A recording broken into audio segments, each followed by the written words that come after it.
Ju po diplomoni në një kohë kur siguria ndërkombëtare po përballet me sfida të reja.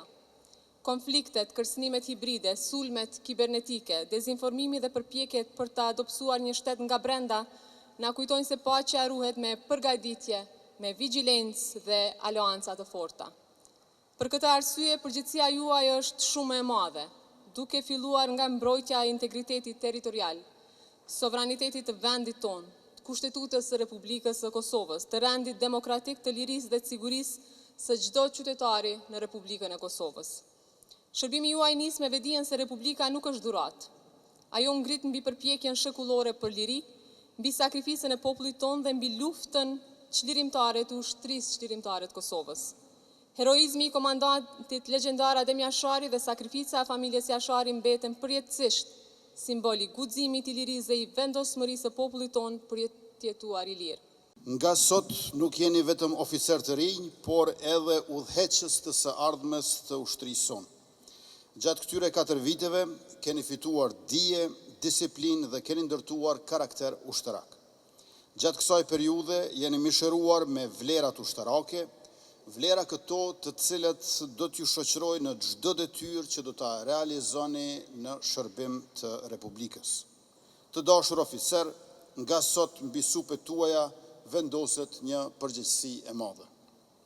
Ju do të udhëheqni ushtar, do të merrni vendime të rëndësishme dhe do të jeni shembulli i integritetit, profesionalizmit dhe përkushtimit ndaj detyrës. Udhëheqni gjithmonë me dijen që keni fituar, me guximin që keni, me drejtësi dhe me respekt, duke u përkujdesur për secilin ushtar që do ta keni në varësi. Këshilla apo mesazhi im i parë do të jetë: Kadet, kur ju vendosët të zgjidhni uniformën, ju nuk zgjodhet karrierë, ju nuk zgjodhet një profesion, ju zgjodhet një mënyrë jetese. Një mënyrë jetese e cila kërkon sakrificë deri në vetë mohim.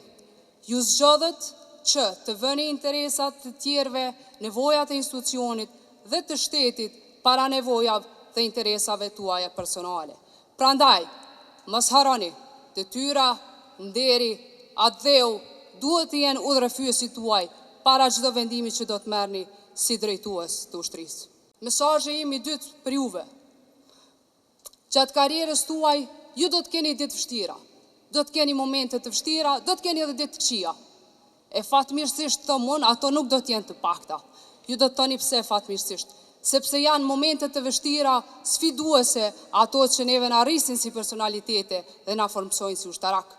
Dhe porosia apo mesazhi im i tretë që ndërlidhet me këtë të dytin është: djemë dhe vajza, sukseset do t'i ndajmë me të tjerët, por përgjithësinë do ta mbajmë gjithmonë në vete. Dhe mos harroni, ashtu siç do të ndodh me ne, edhe për juve, pas një kohë të caktuar, njerëzit nuk do të mbajnë mend as gradat që ju mbajtët, as përgjegjësitë që kishi, por do të mbajnë mend ndikimin të njerëzit që ju udhëhoqët dhe tek njësitë që komanduat. Sot qëndroj para jush me një ndjenjë që është vështirë të përshkruhet me fjalë.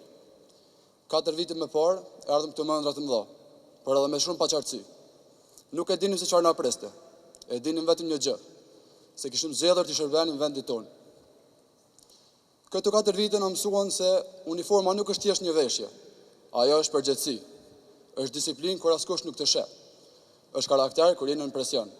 Të zgjedhur kadeti dallore gjeneratës është një nder që e pranoj me përulësi. Por e dim që ky vlerësim emrin tim, por nuk është vetëm i imi. Ajo përket prindërve të mi, cilët më mësuan të mos dorëzohem kurrë. U përket instruktorëve tanë, cilët na sfiduan çdo ditë që të bëshim më të mirë. Dhe mbi të gjitha, u përket shokëve të mi të klasës 2026, sepse askush nuk arrini vetëm.